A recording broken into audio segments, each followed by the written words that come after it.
Le projet Inventons la métropole du Grand Paris, il tient tout entier dans son titre en fait.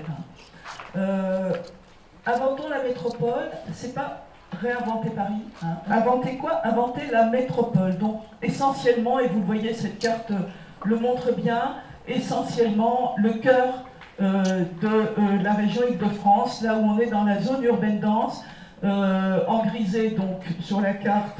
Le périmètre de la métropole du Grand Paris et les petites étoiles rouges, c'est tous les projets de l'appel à projet Inventons la métropole. En jaune, discret mais néanmoins présent, le tracé du Grand Paris Express, qui est un élément structurant aussi de cette opération, puisqu'un tiers des sites sont à proximité d'une gare du Grand Paris, et puisque la SGP est à l'origine d'une partie du projet. Et alors, dernier élément du titre, Inventons la métropole du Grand Paris, ça a fait un débat entre les organisateurs au début, parce que justement, on voulait bien préciser que ce n'est pas la métropole en tant qu'institution qu'il était nécessaire d'inventer, c'était bien justement ce territoire métropolitain avec un adjectif à connotation géographique et urbaine, et que c'est bien du Grand Paris dont il est question, et notamment du Grand Paris par rapport à la ville de Paris qui avait ouvert la voie avec Réinventer Paris. Donc ce titre, il n'est pas anodin, d'ailleurs, il a fait l'objet de nombreuses discussions entre les organisateurs. Des organisateurs, là aussi, c'est le deuxième point que je voulais souligner, des organisateurs qui ont vraiment travaillé ensemble. Alors ça mérite quand même d'être signalé, parce que l'État en général est de toute façon toujours dans des fonctions régaliennes et n'a pas forcément spontanément l'idée de travailler avec des partenaires, même s'il en est soit le tuteur pour la Société du Grand Paris, soit le créateur à travers le Parlement pour la métropole du Grand Paris. Et là, on a très vite démarré un partenariat qui ne s'est pas dissous en cours de route. Et c'est important, c'est peut-être aussi ce qui explique à la fois qu'on a tenu un calendrier infernal et qu'on a pu réellement choisir de bons projets lauréats et les présenter le 18 octobre dernier. Alors, partenariat, donc Société du Grand Paris et État dans un premier temps, puisque le Premier ministre nous avait demandé en octobre 2015 d'organiser un appel à projet pour dynamiser et accélérer la mutation des quartiers de gare que nous avions baptisé les hubs du Grand Paris. Et puis, je dirais simultanément, la maire de Paris avait conseillé au président de la métropole, qui venait tout juste d'être élu, Patrick Ollier, de s'inspirer de Réinventer Paris, qui avait eu une visibilité assez incroyable, pour pouvoir justement lancer la métropole. Donc de son côté, la métropole, si je puis dire, a conçu un projet politique. De notre côté, nous avons lancé la réflexion pour bâtir un projet, je dirais, technique, et notamment en interrogeant beaucoup de nos collègues et amis de la ville de Paris qui nous ont expliqué leur méthode, les obstacles sur lesquels ils avaient lutté. Et c'est le mariage finalement de ces deux approches, mariage célébré, je le dis de manière anecdotique, au MIPIM 2016 par le ministre de l'économie et des finances de l'époque, Emmanuel Macron, qui représentait le gouvernement. C'est de ce mariage qu'est né Inventons la métropole du Grand Paris. Donc je dirais que l'un ne pouvait pas fonctionner avec l'autre. De ma longue expérience de fonctionnaire territorial, puisque je suis administrateur de la ville de Paris et j'ai longtemps été directrice de l'urbanisme de la ville de Paris, je sais qu'un projet de mutation des territoires aussi ambitieux, il doit forcément être porté par des élus locaux. Je veux dire, il ne peut pas être seulement porté par l'État. Il faut un ancrage politique fort pour que, pour que les propriétaires de ces terrains d'appel à projet, qui sont pour l'essentiel les villes justement, s'embarquent dans l'opération. Et donc c'est un peu ce qui nous manquait quand on a commencé à travailler sur les hubs du Grand Paris. On avait l'intention, on avait beaucoup de données factuelles qui montraient qu'il fallait accélérer la mutation de tous ces territoires, mais on n'avait pas ce portage politique local qui me semble vraiment indispensable. Et j'insiste tout particulièrement sur ce point, puisque vous êtes de futurs urbanistes, certainement des villes ou de leurs prestataires, et je pense qu'il ne faut jamais oublier ça. Donc un partenariat Société du Grand Paris, État, Métropole du Grand Paris, une aide méthodologique très importante de la ville de Paris, puis de l'atelier parisien d'urbanisme au cours du montage de la consultation. Une aide aussi méthodologique qu'il faut souligner parce qu'elle a été une vraie garantie technique. La Chambre des notaires nous a mis à disposition sa base sécurisée et donc les dossiers ont pu être déposés en toute sécurité. Nous n'avons eu aucune contestation, si je puis dire, sur la confidentialité des procédures et ça c'est vraiment important. Surtout, encore une fois, comme je l'ai dit, parce que c'est un projet monté de manière extrêmement artisanale. Et puis bien évidemment, rendre hommage à nos deux assistants en maîtrise d'ouvrage, Algoé qui nous a énormément aidés et qui en plus a permis de capitaliser son expérience qu'ils avaient acquise avec Réinventer Paris, et l'étude Chevreux qui nous a énormément aidés sur la rédaction et la formation des porteurs de projets, donc de tous les porteurs de projets dans les collectivités qui ont versé des terrains à la consultation pour qu'on puisse sécuriser juridiquement et la procédure et ce qu'il apporte localement. Donc voilà quelques éléments sur ce partenariat. Alors évidemment, quand on présente un projet de ce genre, il faut aussi parler un petit peu du calendrier. Sur ce calendrier, il a été extrêmement contraint par cette volonté politique justement d'agir et d'incarner en quelque sorte cette métropole naissante.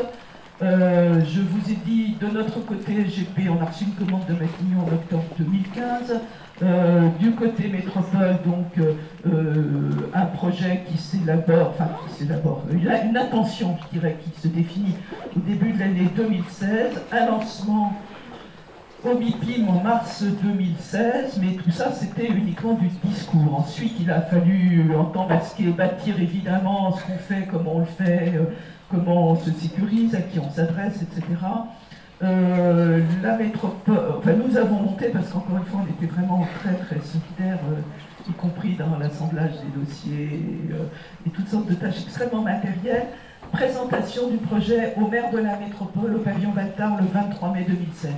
Avec comme message, donc, si ça vous tente, venez proposer des terrains à vendre et on va vous aider à lancer tout ça sous justement cette espèce de parapluie et d'éléments de visibilité que représente l'alliance de ces trois partenaires, l'État, représenté par le préfet de région, la métropole du Grand Paris et la Société du Grand Paris en tant que porteur du grand projet de métro, qui est quand même l'épine dorsale, si je puis dire, de ce territoire métropolitain tel qu'elle a.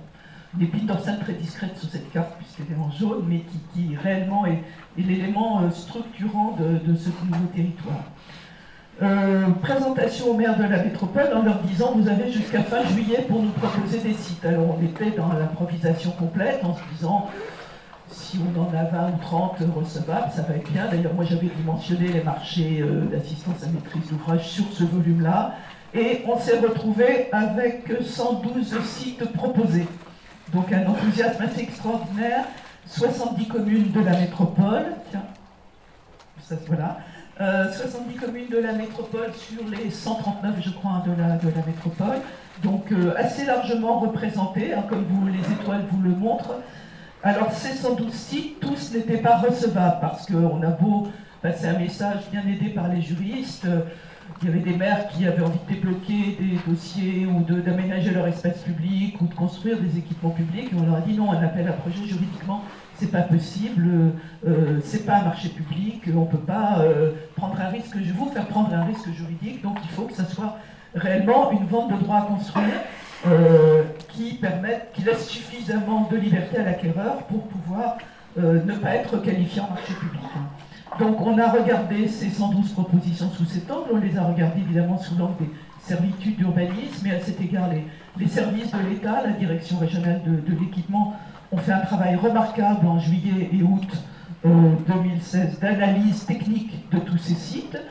Et puis le président de la métropole a dit tout ça c'est bien joli, mais il faut qu'on montre aux élus que c'est vraiment un projet porté politiquement, et donc il faut visiter tous les sites proposés, et toutes ces visites seront pilotées par un vice-président de la métropole ou par Valérie Maillard-Plimont, qui est avec nous aujourd'hui, qui est la conseillère métropolitaine que le président Vallée avait désignée. Et donc, vous imaginez, en plein mois d'août, très chaud cette année-là d'ailleurs, des petits groupes d'une dizaine de personnes dans un minibus loué à la ville de Paris, sur laquelle on avait collé des stickers fabriqués en catastrophe, inventons la métropole, on en a perdu quelques heures en route, enfin bon.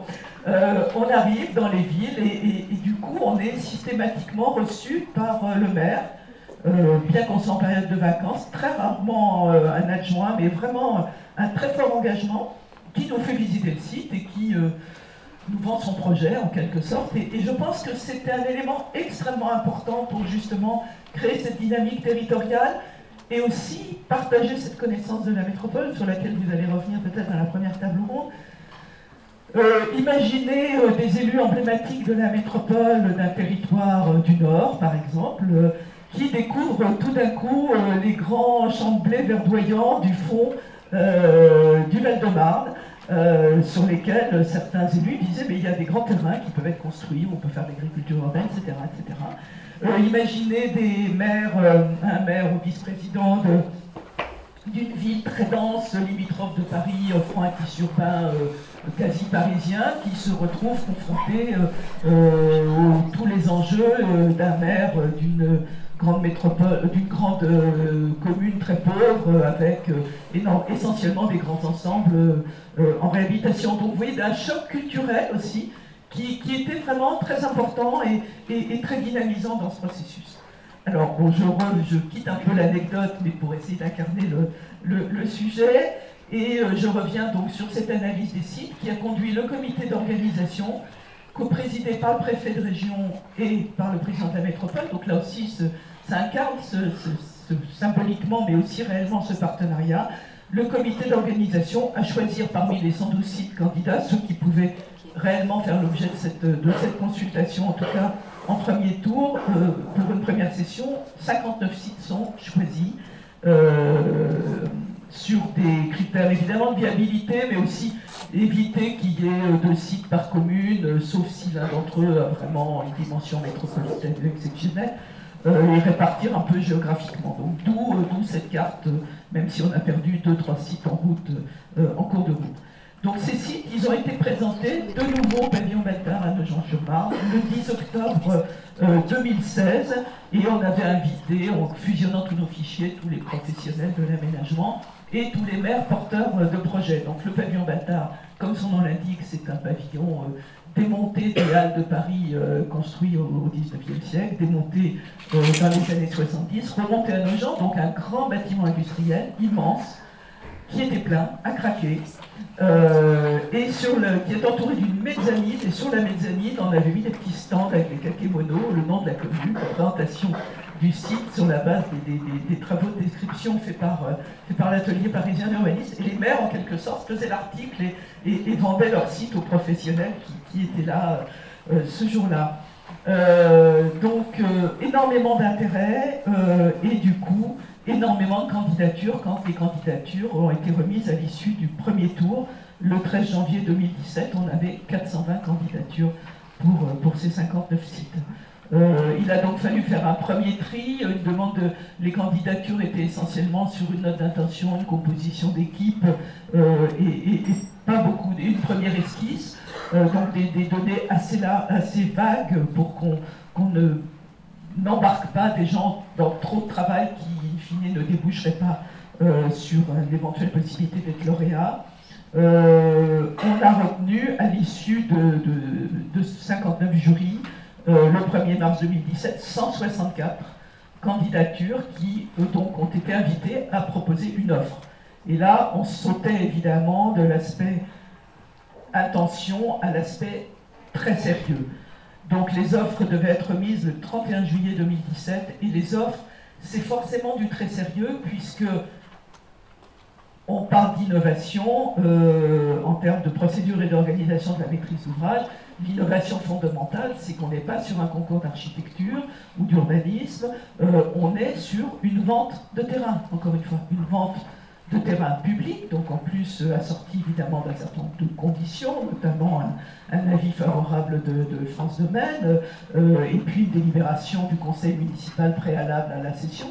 Donc des choses très formelles et très importantes et indispensables. Et donc on a demandé évidemment aux lauréats susceptibles de remettre des offres, eh bien on leur a demandé des choses très précises et des engagements juridiques dans des dossiers extrêmement détaillés avec notamment un descriptif très précis de leurs innovations et un descriptif très précis du bilan financier de l'opération pour expliquer le prix d'acquisition qu'ils proposaient.